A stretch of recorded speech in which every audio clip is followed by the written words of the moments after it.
beautiful day. Hope you've had a great week, and hope the opportunities that present themselves this week will be opportunity for you to enjoy, but also to shine brightly. As I mentioned before, if I hold my hand up against this wall, you can tell which part is my hand, and you can tell even from a distance which part is the wall. Now guys, if I were to texture my hand and paint my hand the exact same texture and color of the wall, pretty soon you would not be able to see it because it would blend in. It's kind of like in your house, if you paint a wall and then you take the plate off the light switch or off the outlet and you paint it the same color, the idea is then it doesn't show, it doesn't stand out. When we're talking about being an example, we're talking about difference. We're talking about what brings information is difference. It's contrast. It's the reason you can tell my hand is because of the contrast of my hand to the wall. When my hand blends into the wall, it disappears. And I'm talking about that because I'm talking about us being salt and light. I'm talking about us being difference in a world. When a world doesn't see difference, there's no information, there's nothing new. When it looks like everything that it's seen, there is no contrast, there is no information. And subsequently what happens, as Peter instructed us in 1 Peter chapter 3, always be prepared to give a defense for anyone who asks a reason for the hope that is in you. We've talked about in the past that evangelists are the ones who are proactive with the gospel. They are the offense, if you will, of the church. They're the ones that they don't wait for anybody to ask, or they don't wait. They proactively bring up the subject, and they're very comfortable doing that because, as we've seen among spiritual gifts, one of the gifts of God is evangelism. Not everybody is an evangelist. The rest of us are on the defense. We are those people who are described, 1 Peter chapter 3, as always being ready to give a defense. Now, one of the challenges is often we find ourselves not being asked by folks. That many have taken that to be, I want you to be absolutely passive and wait on somebody else to take an initiative. We take initiative in what we live, what we teach, our example, our fruit. And from that, the contrast, like my hand against the wall. And what comes over time, guys, as I grow to be more like Christ, my hand begins to look less and less and less like the wall, and it starts to look like a hand. And at some point, if we did time-lapse photography where we started out, my hand textured and painted the exact way the wall is, and you're standing 50 feet away from it, you're not going to see my hand. But over time, as my hand, as the paint and texture begins to come off slowly in stages, then you start seeing a difference. And then eventually you see a tremendous contrast. So those who are 1 Peter 3:15 defenders of the faith, now is your time. Because we're living in a time in which there is such contrast between truth and error, between good and evil. This is your time to shine, but it's also your time to ask yourself, how am I demonstrating difference? Because I think it's very easy for us, and I think there's been a movement in the last 30 or 40 years for us to build bridges by becoming like the world. I don't mean like the world in sin. I mean just like the world in terms of we want to relate, we want to build a bridge. The challenge with that is if there is no difference, there's no fundamental difference that is incredibly obvious. As we've been looking at, Paul writing to Titus has given us instruction about how to be that difference. And a good test of it is, how many folks are asking you, why? We've talked about for several weeks, it has to do with our demeanor, it has to do with our seriousness, and he brings up words. And there's 6 words that he's going to use about mature men, older men. This is what we should be demonstrating. Now, guys, this doesn't necessarily come natural, and that's why he's teaching this. But as for you, speak the things which are fitting for sound doctrine. Older men are to be temperate, dignified, sensible, sound in faith, in love, and in perseverance. So we've got 6 words that Paul is using to Titus, and Titus is teaching the older men, and he's going to teach the younger men, and he's going to teach the older women, etc., and he's even going to teach employees, slaves. And I want us to understand it's that teaching that on the job to a slave, and that's the counterpart today, and that's who you work for. That's who owns your time and pays you for your time. The difference should stand out. The difference should be quite apparent. When we blend in, there's no difference. When we blend, the world doesn't see any difference, and there's no attraction then to be different or even to ask why.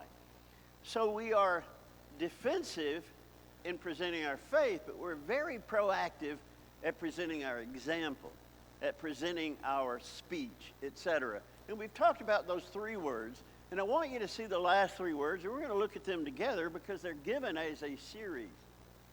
So in this discussion of the complete man, we find a list of qualities, and within that list, we find a series. Temperate, dignified, and sensible are character qualities, and we've talked about that.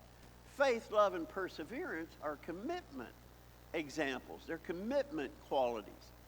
And it's that commitment that's going to show difference as well as the others. So the series makes them interrelated because of the way that he describes it. Have this, have this, have this, but be sound in this and this and this. Within this list, we have a series. Let's look at that because he talks about be sound. Talks about at the first of the chapter, teach sound doctrine. Then he says, I want you to be sound in these qualities, implying we can be unsound, certainly. Guys, I want you to understand we can be unsound as Christians. And that's where, if we're unsound, then we're not going to be heard. To be well is what sound means. To be whole, healthy. Figuratively, it means to be uncorrupted. So there is a not blending in that goes along with being sound in these. To be sound is to be complete, not incomplete or diverted. It's not being a part-time Christian. It's not being a part Christian. It's being whole hog into it. This section begins with an admonition to teach sound doctrine.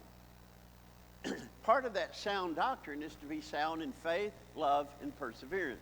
And I want you to see those 3 words as a triumvirate because we're going to see they're incredibly fundamental to what we do and how we live. In fact, this 3-part soundness, be sound in faith, love, and perseverance. He ties them together by using that same modifier for them. Be sound in faith. He didn't say sound in faith, sound in love, sound in perseverance. Be sound in faith and in love and in perseverance. He's tying those together. There's another place that we find this triumvirate. 1 Corinthians 13, verse 9. For we know in part as we prophesy in part. But when the perfect comes, the partial will be done away. When I was a child, I used to speak as a child, think as a child, reason as a child. When I became a man, I did away with childish things. For now we see in a mirror dimly, then face to face. Now I know in part, but then I shall be fully known, just as I will be fully just as I have been fully known. But now abide faith, hope, love. These 3, but the greatest is love. He says there's a lot of things that are transient. There's a lot of things that, like the ability to perform miracles and things like that. But these remain. These are the ones that are bottom line and universal. Now I want you to see the comparison. In Titus chapter 2, he writes, faith, love, perseverance. 1 Corinthians 13, faith, hope, and love. So we have 2 words that are used in each. And then we have two very related words, almost synonymous words, and that is hope and perseverance. When you have these in completeness, folks begin to ask questions. So let's investigate that a little bit more. These three remain. Major in these. This is foundational. This is all we have until all is revealed, basically in 1 Corinthians 13. We know in part, then we will be fully known, as we will know everything as we are fully known. We live in partialities in many ways, but these three remain. And these are foundational. And guys, it's not just about you being tight with God. It's about the example of that tightness that is prevalent to everyone else. That's where the questions come from. Now remember, an evangelist is not going to wait for the questions. He's proactive. Those who do not have the spiritual gift of evangelism, what you're working on is the relationships that you have. And that's why he says, when you give a defense, do it with gentleness and reverence. Be very kind in doing that, because this is a relationship that you're trying to move to the next level, not ruin. One of the challenges in the past is people have been afraid to share the gospel because they didn't want to ruin a relationship. And the gospel should never ruin a relationship, especially an established relationship, especially an established relationship of tremendous respect, because we are sound in faith, love, hope, etc. This is the summation of what it means to be Christian versus the world. First, faith, which is trust in the greatest God. Then love, the greatest commandment. Love God and love your neighbor. And then finally, perseverance, which is the greatest commitment. I believe that you are people of faith. I believe that you are people of love. What I don't know is if you're people of perseverance. What will it take for you to quit? What will it take for you to give up? What will it take for you to lose hope? My daughter teaches at Christian school in Tulsa. And on Friday, she let us know that one of the teachers at that school committed suicide. And at a Christian school, in many ways, that's doubly devastating. Because what's being taught is hope. What's being taught is love. And there are, as you can imagine, there's a campus that's devastated. Because here's a person that ran out of hope. Here's a person that ran out of perseverance. And what my daughter said is, anybody will tell you, we never could have seen this coming. This is not a person that you would think hiding things, not a person that is a dualistic person, that they live one way at school. This is not that kind of a thing. And when you see that kind of example, it raises those kinds of questions. So Monday, there are going to be a lot of students needing counseling about how can this happen among a campus based on faith. How can this happen in a community that is based on the Word of God? And every day in chapel, they pledge allegiance to the Word. They pledge allegiance to Christ. And now we have one that has stopped, taken his own, ending his own, not just life, but testimony, example, etc. That's perseverance. And that's where it all gets tested. So I believe that you're a people of faith. I believe that you're a people of love. My question to you today is, are you a people of perseverance? And if your response is, I guess we'll wait and see, then you have a challenge. And that challenge is, if you have a wait and see attitude, it will come to an end. And I want us to talk about that. So how to change the world with this triumvirate of faith, hope, love, and perseverance. Don't hide that you put your faith in God. Show your faith before you preach your faith. Show it. You see, if you're living based on example, what they're looking for is demonstration, not words. What they're looking for is fruit. As Jesus said, there's all kinds of people who will claim his name. There's all kinds of people who will talk about how great he is. There's all kinds of people who will preach. Show your fruit. That's the basis of the relationship, and that's the basis of your difference. There's your difference, is in your fruit. It's not in your words necessarily, because that's not what's causing them to ask. Because if it's in your words, then you're an evangelist. Assess whether folks believe that you love them. Brothers and sisters, maybe you, like me, have seen many people that claim to love people as they beat them up, as they abuse them, and say, I'm only doing this because I love you. Your definition of love, your definition of your love, only goes to the outside of your skin. Do the folks in your life know that you love them? That's the only true assessment, is to ask them, do you feel loved by me? Do you know of my love? And they need to see that before they will listen to you talk about love. Because you're depending on relationship, and that relationship needs to show different. Set your mind now to never quit. Here's how you change the world with this triumvirate of descriptions. First, don't hide your faith in God. And when I say don't hide it, focus on your example and let your words follow that up. Without the example, you're just someone claiming Christ. And Jesus said there'll be many that do that. Did we not cast out demons in your name? Didn't we preach? Didn't we do all this? But your example undermines that if your example is not a demonstration of profound faith. And that's seen in your suffering.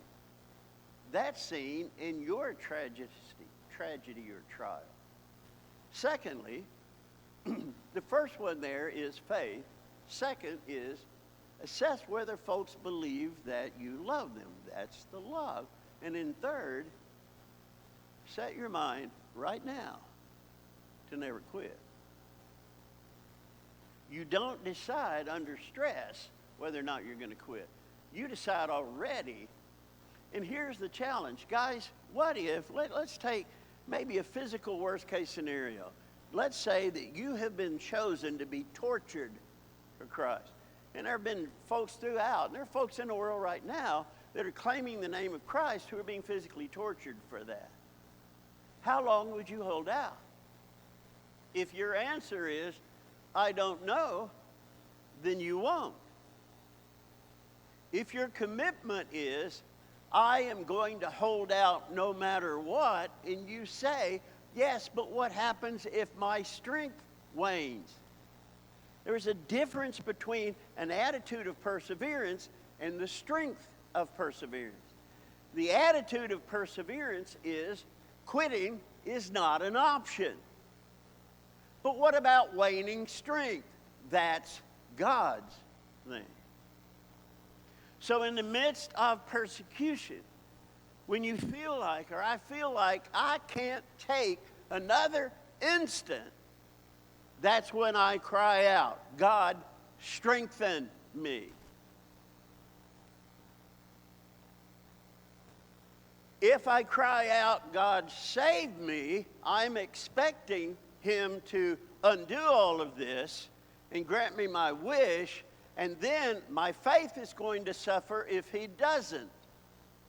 If he chooses for me, look at the example of Christ and his persecution up until and including his crucifixion and hanging on the cross. How long can you put up with that? How long can you raise and lower yourself on spikes before you say, I can't take it anymore? That's when you cry out, strengthen me. And he will. And you will endure because you made the decision to endure. And it's that commitment that's very evident in you. I'm not going to compromise. I'm not going to compromise my integrity, my faith. I will not quit.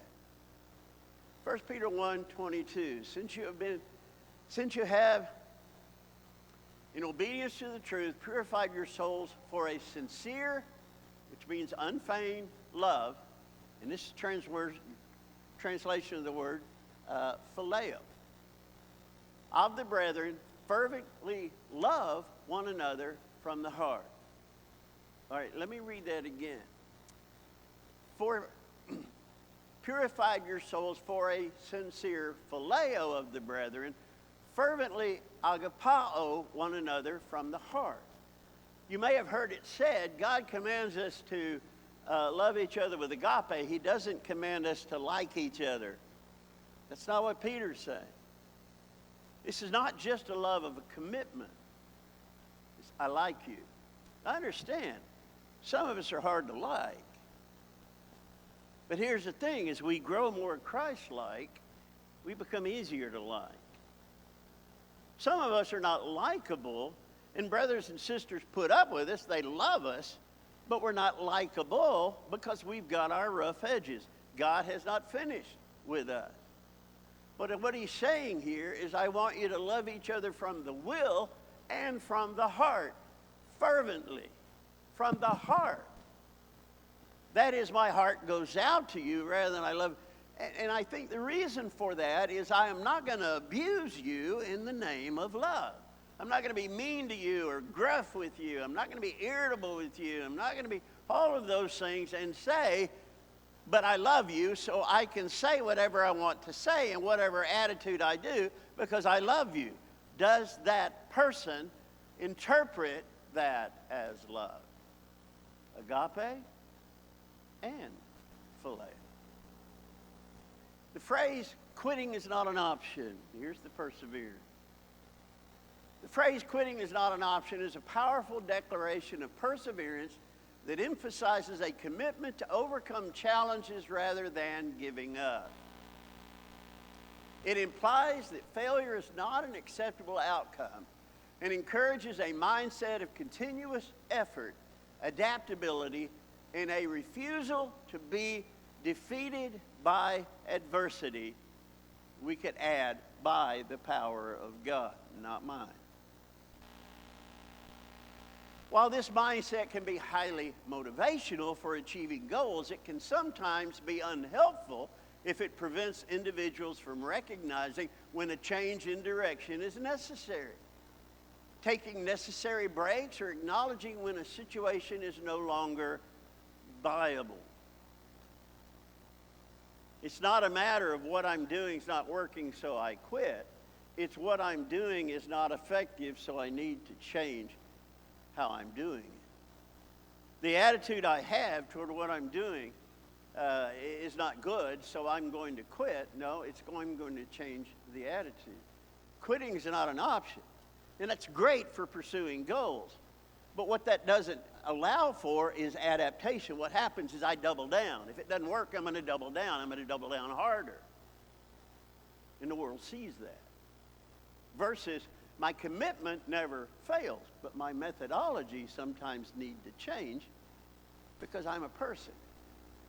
And because I'm a person with faults, and I'm a person that needs to continually be growing in the likeness of Christ so that I can then be likable as well as love. We have perseverance because we have hope. We have hope because we fully believe. He said faith, hope, perseverance. We have perseverance because we hope. We have hope because we fully believe in God. Faith is the assurance that it will eventually work out to our glory and His glory.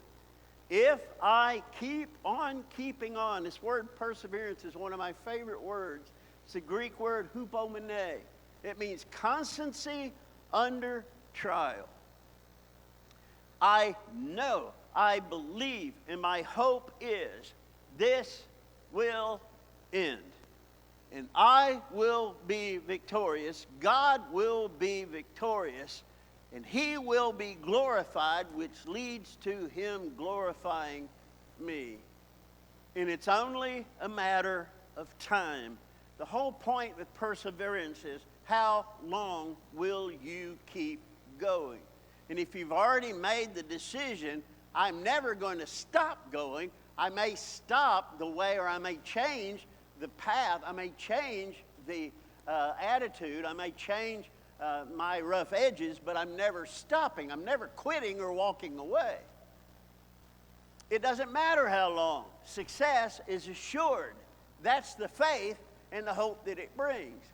Time will end, but glory will not. Glory is always at the end of perseverance for Christians. So I will outwait time by the power of God. And He will give me the power, instant by instant, moment by moment, hour by hour, day by day,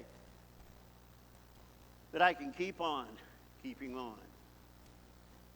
Runners talk about, runners that run marathons, they talk about a time when they feel like they're totally spent, and from somewhere they'll get a new burst of energy. That's perseverance. And that energy came from somewhere they didn't know that they had, made available to them. That's how God works. Romans chapter 3, verse 6, but not only this, but we also exult in our tribulation. We exult, we sing, we rejoice in our tribulations, knowing that tribulation brings about perseverance. Perseverance, proving character. Proving character, hope. And hope does not disappoint, because the love of God has been poured out within our hearts through the Holy Spirit who is given to us. We exult in our trial because that brings perseverance. And the perseverance was already determined as the goal. I will not stop. I may change method.